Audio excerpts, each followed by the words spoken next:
मान लीजिए दोस्तों, आप देश कैसे दूर दराज किसी पहाड़ी गांव में रहते हो जहां पर इंटरनेट तो दूर की बात है, वहां पर फोन में ढंग से बात कर पाना भी बहुत मुश्किल होता है। तो आप ऐसी सिचुएशन में इस डिजिटल एरा की इतनी सारी अपॉर्चुनिटी का फायदा उठा पाते या फिर नहीं? वैसे आपने खुद ही एक्सपीरियंस किया होगा कि जब भी हम घूमने किसी पहाड़ी इलाके में जाते हैं तो वहां पर नेटवर्क एकदम गायब हो जाता है और बाहरी दुनिया से हमारा तालमेल एकदम से टूट जाता है, यानी कि कनेक्शन खत्म हो जाता है। अब जरा सोच कर देखो, जो लोग ऐसे इलाकों में रहते होंगे उन पर क्या बीतती होगी।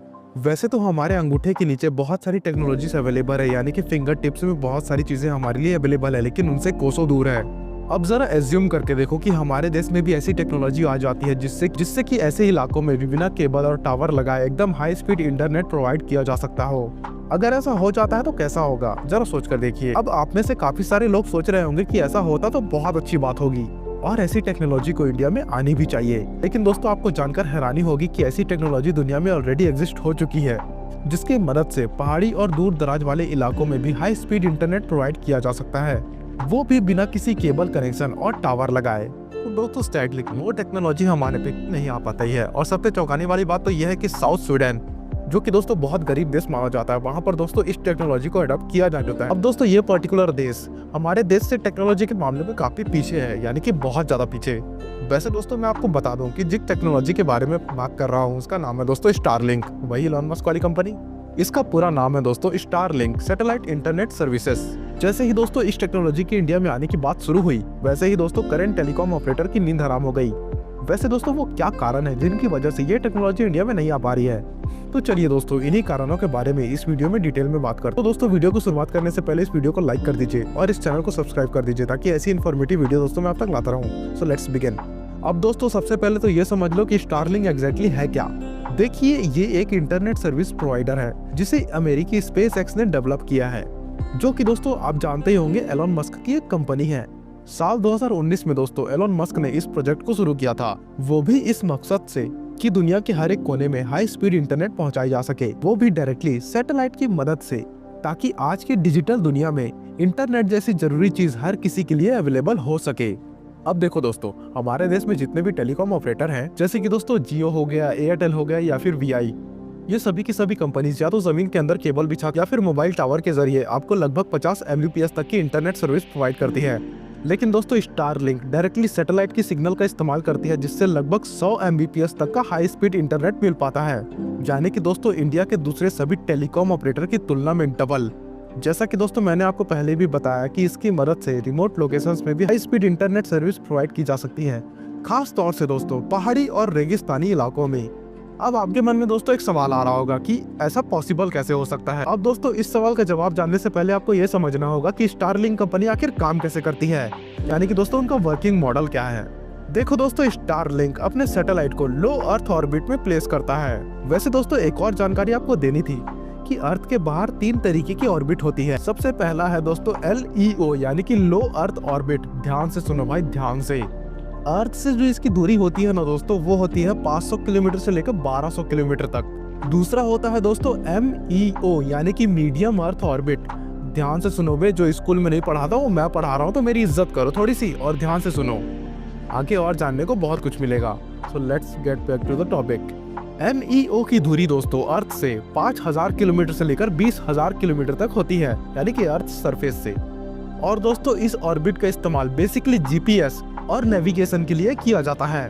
तीसरा है दोस्तों GEO, जिसका फुल फॉर्म है दोस्तों जियो स्टेशनरी अर्थ ऑर्बिट। इसकी दूरी दोस्तों होती है 36,000 किलोमीटर।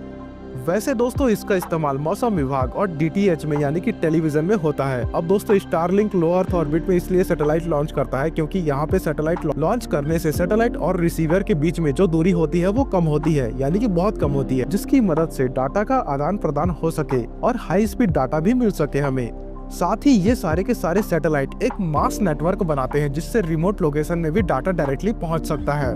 अब सीधी सी बात है, स्टारलिंक की सर्विसेज सीधे सैटेलाइट से कनेक्टेड होती है, यानी कि ऑपरेट होती है। अब ऑब्वियसली दोस्तों, यहाँ पर उन सिग्नल्स को रिसीव करने के लिए एक रिसीवर या फिर आप कह सकते हैं कि डिश तो होता ही होगा ना, यानी कि रिसीवर की जरूरत तो पड़ती ही होगी। ये जो पर्टिकुलर रिसीवर होता है ना, वो ऑर्बिट सैटेलाइट से सिग्नल को रिसीव करता है और उसके बाद यूजर के डिवाइस में इंटरनेट को डाटा के रूप में प्रोवाइड करवाता है। अब आपकी जानकारी के लिए बता दो कि स्टारलिंक कंपनी अब तक 7200 से भी ज्यादा सैटेलाइट लॉन्च कर चुकी है, जिसमें से 6,499 सैटेलाइट फंक्शनल है, मतलब कि एकदम अच्छे से काम कर रहे हैं। स्पेसएक्स का टारगेट है कि इस नंबर को बढ़ाकर 12,000 तक लेके जाना है और उसका लॉन्ग टर्म गोल है 34,400 सैटेलाइट को लॉन्च करना, ताकि पूरी की पूरी धरती को कवर किया जा सके। फिलहाल अगर देखा जाए तो स्टारलिंक दुनिया की 90 से भी ज्यादा देशों में यानी कि कंट्रीज में अपनी सर्विसेज को प्रोवाइड कर रही है। अब स्टारलिंक के पास 2022 में अगर देखा जाए तो 1 मिलियन से भी ज्यादा सब्सक्राइबर अवेलेबल थे और अब ये जो नंबर है वो 4 मिलियन को पार कर चुका है। चलिए अब बात करते हैं कि स्टारलिंक अगर इंडिया में आ जाता है तो क्या क्या पॉजिटिव चेंजेस हमको देखने को मिल सकते हैं। सबसे पहला फायदा तो ये होगा कि इंटरनेट एक्सेस ये जो रूरल और रिमोट एरियाज है वहाँ पर बहुत जबरदस्त हो जाएगी।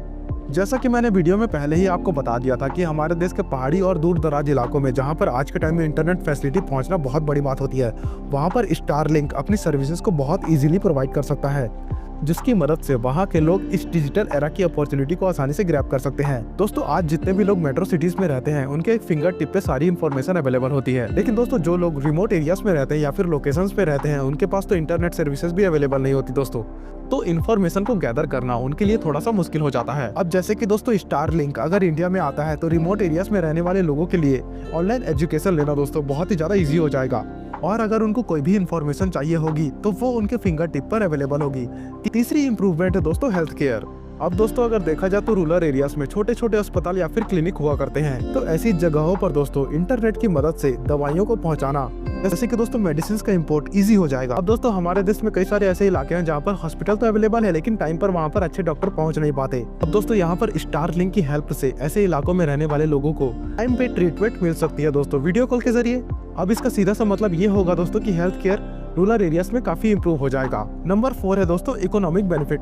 अब दोस्तों देश के जितने भी पहाड़ी इलाके हैं या फिर टूरिस्ट प्लेस है वहाँ पर इंटरनेट एक्सेस मिलने से टूरिज्म इंडस्ट्री को काफी ज्यादा फायदा होगा, जिससे दोस्तों इनडायरेक्टली वहाँ की लोकल इकोनॉमी डेवलप हो पाएगी।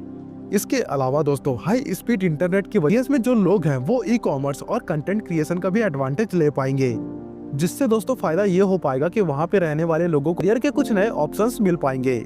Number 5 help in emergency situations. देखिए दोस्तों भूकंप, बाढ़ और कई तरीके के ऐसे डिजास्टर है जिनके दौरान दोस्तों सैटेलाइट इंटरनेट एक इमरजेंसी टूल की तरह काम कर सकता है। इसके जरिए दोस्तों जल्दी से जल्दी इमरजेंसी सर्विसेज को डिप्लॉयड लोकेशन में पहुंचाई जा सकती है, यहाँ तक कि दोस्तों इंफॉर्मेशंस को भी, जिसकी मदद से दोस्तों पुलिस और मिलिट्री ऑफिसर्स रेस्क्यू ऑपरेशंस को बहुत ही जल्दी शुरू कर सके। वैसे दोस्तों आपकी जानकारी के लिए बता दूं कि स्टारलिंक यूएस में इसी तरीके की डिजास्टर की वजह से काफी हेल्पफुल साबित हुई थी और वो होता भी रहेगा दोस्तों। अब ऐसा भी नहीं है कि स्टारलिंक नेटवर्क के काफी सारे फायदे ही फायदे हैं, इसके बहुत सारे नुकसान भी हैं। तो चलिए अब उन नुकसान के बारे में जान लेते हैं। सबसे पहला है दोस्तों data security and privacy issue. देखो दोस्तों स्टारलिंक का जो इंटरनेट सर्विस प्रोवाइड करने का मॉडल है वो बिल्कुल डिफरेंट है। जैसे डाटा की सिक्योरिटी और प्राइवेसी को इग्नोर कर पाना एक चैलेंजिंग टास्क हो सकता है।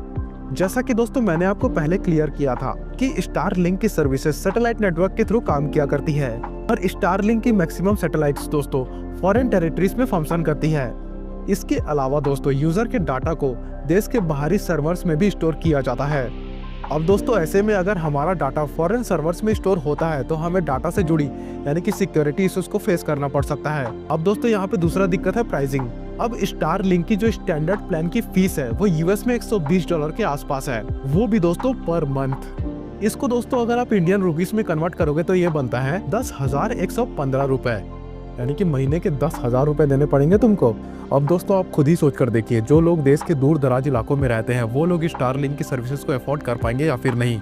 रूरल एरिया में रहने वालों की कई लोगों की मंथली इनकम भी दोस्तों 10,000 नहीं होती। वैसे दोस्तों यहाँ पर मैं आपको एक और फैक्ट बताना चाहता हूँ। देखिए सबसे सस्ता डाटा प्रोवाइड करने वाले देश की लिस्ट में हमारा देश 3rd नंबर पर आता है दोस्तों। यहाँ पर जहाँ पर 1 GB का डेटा का प्राइस होता है 15 रुपए के आसपास। 2nd नंबर पर आता है दोस्तों इटली, जहाँ पर 1 GB डेटा का प्राइस है 10 रुपए। 1st नंबर पर आता है दोस्तों इजराइल, जहाँ पर 1 GB डेटा का प्राइस है 3.30 रुपए, 30 पैसे इंडिया का प्राइस के हिसाब से। तीसरा इम्पैक्ट ऑन लोकल इंडिया। देखिए दोस्तों अगर देश में स्टारलिंक की सर्विसेज शुरू होती है और प्राइस भी अफोर्डेबल होती है, इंडिया के टेलीकॉम मार्केट में एक टफ कंपटीशन शुरू हो सकता है। और दोस्तों ये पॉसिबिलिटी है कि जैसे जियो ने कई सारे प्लेयर को आउट किया वैसा फिर से हो सकता है, यानी कि दोस्तों हिस्ट्री एक बार फिर से रिपीट हो सकती है। अब दोस्तों एक सिचुएशन को इमेजिन करके देखिए कि स्टारलिंक को हमारे देश में सब कोई यूज कर रहे हैं और बाकी दूसरे प्लेयर धीरे धीरे मार्केट से आउट होते जा रहे हैं। और उसके बाद दोस्तों अगर स्टारलिंक अपने प्राइसेस को बढ़ा देता है तो हमें मजबूरी में उनकी सर्विसेज लेनी ही पड़ेंगी, और जो भी प्राइसेस होंगे दोस्तों हमें पे करने ही होंगे। चौथा दोस्तों astronomical research and sky pollution. देखिए दोस्तों स्टारलिंक से एक ग्लोबल प्रॉब्लम क्रिएट हो सकती है, और वो है दोस्तों एस्ट्रोनॉमिकल रिसर्च और एनवायरनमेंट की। क्योंकि दोस्तों जब स्टारलिंक हजारों सैटेलाइट्स को स्पेस के लो ऑर्बिट में लॉन्च करती है तो दोस्तों उससे कई सारी प्रॉब्लम क्रिएट होती है। सबसे पहली दोस्तों लाइट पॉल्यूशन। देखिए दोस्तों जो साइंटिस्ट होते हैं ना वो अक्सर स्पेस को देखते रहते हैं, कुछ ना कुछ रिसर्च करते रहते हैं। अब ये जो सैटेलाइट होती है ना दोस्तों उसमें से लाइट निकलती है, इससे उनका विजन जो है ना दोस्तों वो खराब हो सकता है, यानी कि दोस्तों प्रॉपरली वो सारी की सारी चीजों को देख नहीं पाते। इसके अलावा दोस्तों रॉकेट लॉन्च करने के समय बहुत सारा फ्यूल यूज होता है, जिससे दोस्तों स्काई में भी काफी ज्यादा पॉल्यूशन हो सकता है, और दोस्तों जहरीली गैस भी निकला करती है। और इसके अलावा अगर मान लो स्पेस में सैटेलाइट भेज दी गई और मान लो किसी कारणवश वो खराब हो गई तो स्पेस के अंदर कचरा भी बन सकता है, जिससे स्पेस में पॉल्यूशन बढ़ने का खतरा बढ़ जाएगा। अब फाइनल बात कर लेते हैं दोस्तों कि स्टारलिंक इंडिया में क्यों नहीं आ पा रहा। तो देखिए इसके पीछे सबसे बड़ी वजह तो ये है कि स्टारलिंक और लोकल प्लेयर के बीच प्रॉब्लम। अब किसी भी टेलीकॉम ऑपरेटर को इंटरनेट और वायरलेस सर्विसेज देने के लिए इंडियन गवर्नमेंट उस कंपनी को स्पेक्ट्रम एलोकेट करती है। तो सबसे पहले ये समझने की कोशिश करते हैं कि स्पेक्ट्रम एग्जैक्टली होता क्या है। देखिए स्पेक्ट्रम एक रेडियो फ्रीक्वेंसी होती है जिससे सरकार टेलीकॉम ऑपरेटर्स को बेचती है। स्पेक्ट्रम का इस्तेमाल वायरलेस कम्युनिकेशन से रिलेटेड जो सर्विसेज होती है वो प्रोवाइड करने में होता है। अब सिंपल शब्दों में अगर कहा जाए तो स्पेक्ट्रम एक तरीके के हवा में नेटवर्क और सिग्नल का रास्ता होता है, जिसकी मदद से दोस्तों हमारे डिवाइसेस सिग्नल को रिसीव और सेंड किया करते हैं। अब दोस्तों ये समझते हैं कि सरकार स्पेक्ट्रम को एलोकेट कैसे करती है। अब यहाँ पर बेसिकली स्पेक्ट्रम को एलोकेट करने के दो तरीके हुआ करते हैं। सबसे पहला तरीका ये होता है कि ऑक्शन का, यानी कि नीलामी। इसमें टेलीकॉम कंपनीज के बीच कंपटीशन बढ़ता है, और वो भी बोली लगाने के जरिए, यानी कि ऑक्शन करने के जरिए। यानी कि जो कंपनी जितनी ज्यादा बोली लगाएगी उसको राइट्स मिल जाएंगे। इससे गवर्नमेंट को ये फायदा होता है कि गवर्नमेंट का रेवेन्यू बढ़ जाता है। अब दूसरा तरीका होता है कि स्पेक्ट्रम को एडमिनिस्ट्रेटिव तरीके से एलोकेट किया जाए। अब इसके अंदर इंडियन गवर्नमेंट क्या करती है, डॉट यानी कि डिपार्टमेंट ऑफ टेलीकॉम, और ट्राई यानी कि telecom regulatory authority of India, इन दोनों के थ्रू स्पेक्ट्रम को बेचती है। इस प्रोसेस में गवर्नमेंट खास करके यूजर के डाटा की सेफ्टी के साथ साथ मार्केट में लोकल प्लेयर्स के बीच एक बैलेंस बना रहे, इस चीज का खास ध्यान रखती है। तो दोस्तों यहाँ पर फिलहाल सरकार ने स्टारलिंक के स्पेक्ट्रम को एलोकेट करने के लिए ऑक्शन प्रोसेस अपनाने के बजाय एडमिनिस्ट्रेटिव तरीके से एलोकेट करने का फैसला लिया है, क्योंकि सरकार भी एंड ऑफ द डे चाहती है कि स्टारलिंक जैसे बड़े इन्वेस्टर्स इंडिया में इन्वेस्ट करें। लेकिन दोस्तों इस फैसले से इंडिया के लोकल टेलीकॉम प्लेयर जैसे कि दोस्तों जियो, एयरटेल और पीआई काफी ज्यादा नाराज चल रहे हैं, और दोस्तों ये कंपनीज ऑक्शन प्रोसेस के फेवर में हैं। लेकिन गवर्नमेंट चाहती है कि ये काम एडमिनिस्ट्रेटिव तरीके से हो और एकदम बिल्कुल ट्रांसपेरेंसी के साथ हो। अब दोस्तों आप में से काफी सारे लोग ये सोच रहे होंगे कि ये सर्विसेज इंडिया में कब शुरू हो सकती है। तो दोस्तों मैं आपको बता दूं कि फिलहाल ये सर्विसेज इंडिया में स्टार्ट तब तक नहीं होगी जब तक स्टारलिंक सिक्योरिटी नॉर्म्स को मान नहीं लेती। दोस्तों इन दिनों न्यूज में भी सामने आ रहा है कि स्टारलिंक को अपने इंटरनेट सर्विसेज देने के लिए लाइसेंस जल्दी मिल सकता है, क्योंकि दोस्तों सरकार भी इस तरीके से इन्वेस्टमेंट लाने पे जोर दे रही है। वैसे दोस्तों अभी रिसेंटली स्टारलिंक और डॉट के बीच में एक मीटिंग हुई थी, जिसमें स्टारलिंक की टीम सरकार के सारे टर्म्स एंड कंडीशन पूरा करने पर प्रिंसिपली एग्रीड तो है, लेकिन दोस्तों स्टारलिंक ने अभी तक डॉट के साथ ऑफिशियली अपना कंप्लाइन एग्रीमेंट शेयर नहीं किया है।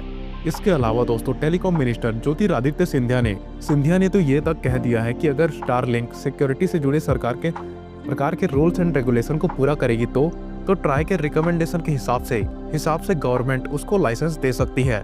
तो दोस्तों ओवरऑल अगर देखा जाए तो स्टारलिंक का ये प्रोजेक्ट हमारे देश के लिए बेनिफिशियल भी हो सकता है, रिवॉल्यूशनरी भी हो सकता है, लेकिन दोस्तों उसके साथ साथ काफी रिस्की भी हो सकता है।